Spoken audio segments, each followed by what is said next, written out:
Welcome back to special Q&A with PJ Mir. अभी break से पहले डॉक्टर साहब ने खालिद साहब ने एक डीवी दी है और कहा है कि इसके अंदर आप देखें आप करप्शन की बात करते हैं तो मुझे भी इन द एयर पेस बताया गया है कि ये एक कोई इन्वेस्टिगेशन की थी एट दैट टाइम FIA ने जिसके उस वक्त इंचार्ज थे Rahman Malik and now he is the interior minister. So let's see what is in this this video and then we'll come back and continue with this discussion. This is a strange story that begins in an ordinary street in Essex. It's a story that leads from Ilford to Islamabad.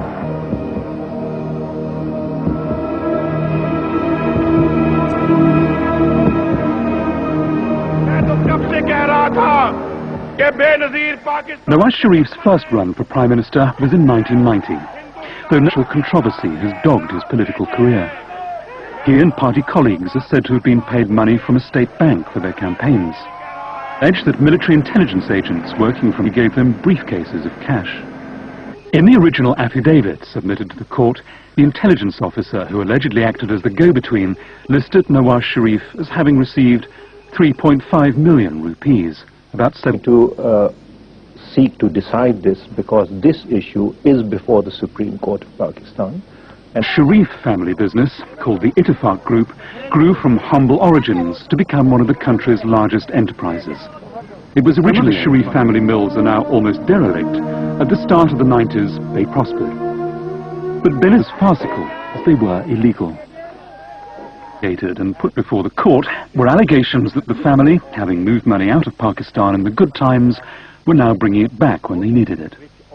His case began with a bank account in the name of a Mr. Sulman Zia, a name that became central to his investigations. Downtown Lahore, where Mr. Zia's account was opened in 1992 at this bank. Malik's inquiries showed mysterious deposits of hundreds of thousands of dollars paid into the account in travelers' checks. Traveler check amounting to US dollars 700,000. 700,000 in one dollars account. In travelers' Yes. checks. So it was very intriguing for us. So that gives us the suspicion that it is money laundering. Bank records obtained by Malik show that in one 7-month period alone, the fortunate Mr. Zia had travelers' checks worth over $1.5 million paid into his account. I tried to pay a modest $5 into Mr. Zia's account. The account still exists. The bank confirmed both the name and the number. But while the account is obviously real, Malik claims Mr. Zia is not. The money, his FIA men told the court, was the Sharif's. But there was no paperwork to prove it. And what if there really was a Mr. Zia? On the account application form, Mr. Zia's occupation was described vaguely as agriculturalist. The address given was Main Bazaar, Sahiwal, though curiously it said no correspondence. We went to Sahiwal to try and find a Mr. Sulman Zia, or even just his address in the Main Bazaar.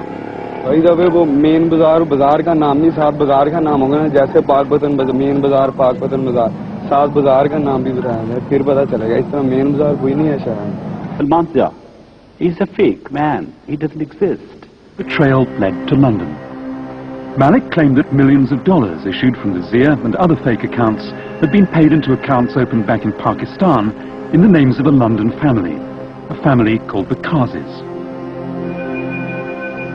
Unlike the mysterious Salman Zia, they had passports, but the passports were British. Well, the family had even been in Pakistan when the accounts opened in their names were opened there. Trail to the Kazis led past the city, well past it. It led to Ilford in Essex. His home is in this busy Ilford High Street. To the family's bemusement, letters started dropping through their letterbox from the banks in Pakistan. Good news for the Kazi family was that accounts opened in their names had millions of dollars in them. The bad news was that it was being used as a way of guaranteeing loans to Pakistani companies. Companies connected to the family of the Prime Minister of Pakistan. They, Kashif Kazi, opened a letter that said he had over $2 million. But it had been used for a loan to Hudaybiyah Engineering, a Sharif family company which had not paid any of its dues. Kashif Kazi was now being asked to please arrange the payment. Another worrying letter warned, in spite of the bank's repeated reminders and constant follow-up, it had not received any payment from the Sharif company money had been lent to. This now somewhat decrepit factory is one of those the money in the Kazi accounts had been lent to. As part of a scheme, Malik black money back into the country without it being taxed and without revealing where it had come from. Deny any involvement in the opening of the Lahore accounts. It was was there any connection between them and the Sharifs? In Pakistan has centered round a mutual friend. He's a man who, in the 70s, was a paying guest of the Kazis when he was studying in London, Mr. Ishaq Dar. Was unavailable for interview, but he did write to us. He said the Kazis are friends of himself and the Sharifs, and he blamed Kazis had been treated not just like friends, it was suggested, but like official state guests.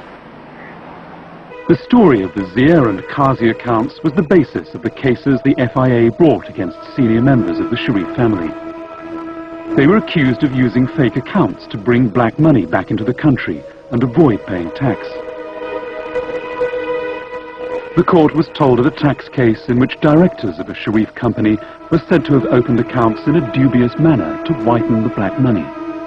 The court was told, showed that the directors of Sharif company Hudaybiyah paper mills had, with the blessings of Nawaz Sharif, not only involved themselves in money laundering, but also defrauded the government. Charges returned to power in '97 came while the charges were still going through the courts. Told the FIA now believed there was a Salman Zia, who is a resident of Essex, and even claimed to have found his passport number. But the confusion persists. We noticed the number was the same on that of the passport of the hapless Mr. Kashif Kazi. Several complaints and several cases which were being heard. And the Prime Minister did not want me to hear those cases because he was under the impression that as Prime Minister he was exempted from the proceedings in the court. And the court felt his fears were justified when pro-Sharif demonstrators stormed the Supreme Court and the police stood aside. They were raising... Could have led to the Prime Minister's dismissal was abandoned. The London High Court told Nawaz Sharif's father and brother Shabazz to pay the bank millions of pounds. They had personally guaranteed the bank's loan to a Sharif family company that had also borrowed money against the Kazi accounts. The allegation is that the Sharifs have the beneficial use of apartments whose ownership is registered in a foreign tax haven. Last September, a Pakistani paper published a photograph of Prime Minister Nawaz Sharif outside the apartments. He was being greeted by his son, Hussein. The electoral roll shows one of the apartments, number 17, is home to 3 people with the surname Sharif, including a Mr. Hussein Sharif. My clients took security for that investment through personal guarantees which were offered by 3 members of the Sharif family in Pakistan. We've obtained a judgment in respect of those guarantees against the Prime Minister's brother for in excess of $17 million and against the Prime Minister's father for in excess of $14 million. We would like the judgment debtors to come to court in this country and explain what assets they have here and abroad which can be used to satisfy that debt. The tragedy is that, as a nation, Pakistan has yet to learn how to rid itself of the spectre that has haunted it for so long, the spectre of corruption. मुझे ये बताइए कि ये जो आई ये documentary is it factual? 2 दफा ये चली BBC पे, 2 दफा चली। मैं ये कहता हूँ, मेरा सिर्फ ये नुक्ता नजर है पाकिस्तानी के तौर पे कि मियाँ साहब जिन कामों में इन्वॉल्व हैं उसको क्यों नहीं तस्लीम कर देते, जिस पे पीपल पार्टी इन्वॉल्व है वो क्यों तस्लीम नहीं कर देते। ये कह दें मियाँ साहब की ये अखलाकन जिम्मेदारी थी, जो केस इन्होंने बनवाए थे उनको परसू करते और उनको किसी अंजाम तक ले जाते। रहमान मलिक साहब की ये अखलाकन जिम्मेदारी है कि ये जो केस इन्होंने किया है, एक बनवाई है या किया है काम, उसको आखिर तक लेके जाए। मैं ये कहता हूँ पीजे मीर कि जब तक ये बड़े लोग जो हैं, जो इन्वॉल्व हैं, उनके रिप्रेजेंटेटिव आके इनको दफा करेंगे ना, तो मेरे जैसा आदमी जो एक पाकिस्तानी के तौर पे सोचता है वो उस दफा से मुतमिन नहीं हो।